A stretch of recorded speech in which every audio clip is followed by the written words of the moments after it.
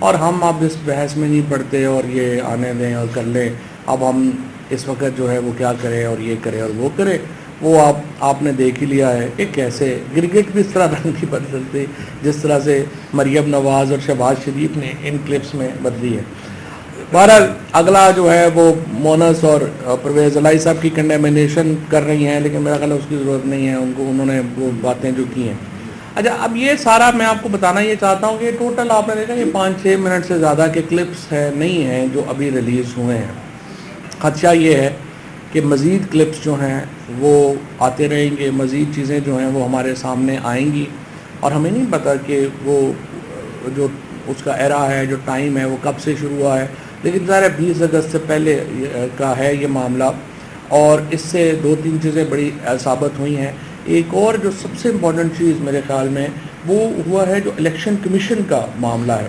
Election commission کے معاملے کے اوپر بھی ہمارا وہ کلپ جو ہے وہ وائرل ہے, ویسے ہی آپ دیکھ سکتے ہیں, جس میں 4-5 وزیر جو ہیں وہ بیٹھ کے بات کر رہے ہیں اور ڈیسائیڈ کر رہے ہیں کہ پی ٹی آئی کے ممبران کے استعفے کب قبول کرنے ہیں. یہ فیصلہ لندن سے ہو رہا ہے, جہاں پہ چیف جسٹس اطہر من اللہ صاحب نے اور چیف جسٹس عمر عطا بندیال صاحب نے اس دھوکے میں یا اس پرسیپشن میں یا اس خوش فہمی میں کہ فیصلے تو اسپیکر کر رہا ہے, ہمیں کہا تھا کہ ہم اسپیکر کے فیصلوں میں عمل درآمد نہیں کریں گے, لیکن یہ فیصلے کون کر رہا ہے اور کہاں سے ہو رہے ہیں اور کیسے ہو رہے ہیں اور پھر ایگزیکیوٹ کیسے ہو رہے ہیں. اور چیف الیکشن کمشنر کا حال دیکھیے کہ رانا ثناء اللہ کہہ رہے ہیں کہ 5 تاریخ کو یہ منظور ہوں گے اور پھر 5 ہی کو وہ منظور ہوتے ہیں. آپ اندازہ لگا لیں اس نیکسس کا, آپ اندازہ لگا لیں کہ کس قدر جڑے ہوئے ہیں یہ سارے معاملات آپس میں. اور چیف الیکشن کمیشن اور چیف الیکشن کمشنر جو کہتے ہیں کہ اگر آپ ہم پہ بات کریں گے تو ہم آپ کو توہین کا نوٹس دے دیں گے. آپ ان کی اپنی حالت دیکھیے, اپنی ان کی مورل حالت دیکھیے کہ کیا ہے. پہلے یہ کلپ دیکھ لیجیے. نہیں ایک سیکنڈ سر, دے دی آپ 30 کا نوٹس دے رہے 7 والا, تاکہ 6 والا دے دیا, پھر اب آج 7 والے دے گے, کل 8 والا ابھی ٹوٹل دیا ہے انہوں نے 7 کو نوٹس, پر ایک لسٹ دی ہے کہ آپ لوگوں نے آج کے 6 کو ملنا ہے. ہماری آج ڈیٹیل میٹنگ آج وہ ہم ٹائپ کرا کے وہ ہم لیڈرشپ کو دیں گے کہ اپروول دیں گے. یعنی 6 کو جن لوگوں نے پیش ہونا تھا 30 لوگوں نے, ان میں سے جن 7-8 کے استعفے ایکسیپٹ کر دیں نا وہ بھی صاحب سے کلیئر کروا دیں گے, ان کے استعفے ایکسیپٹ ہو جائیں گے. اسی بات پہ ایکسیپٹ ہو جائے گا کہ آپ نے کنفرم کیا. وہ جائے جا کے الیکشن میں کہیں گے اگر نہیں آتے نہیں آتے تو ہاں نہ ہے, ٹھیک ہے, میرا مطلب رزلٹ کیا ہوتا ہے.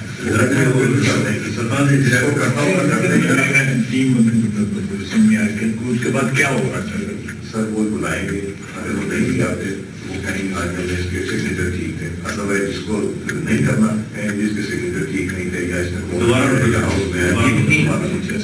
6 تاریخ کے بعد جو ہے وہ ڈسکریشن جو ہے ہمارے ہاتھ میں آئیے گا, پاس رکھیے. بنیادی کر رہے ہیں جو بندہ نہیں آئے گا اس کا کیا ہوگا. وہ کہتے ہیں اس کے سگنیچر ٹھیک ہے, وہ نہیں آیا. میرا نام اگر ایک بندے کو آپ نے فارغ کرنا ہے جی, he doesn't show up, what will you say? Notice expire ہو گیا, نہیں آیا, ہم نے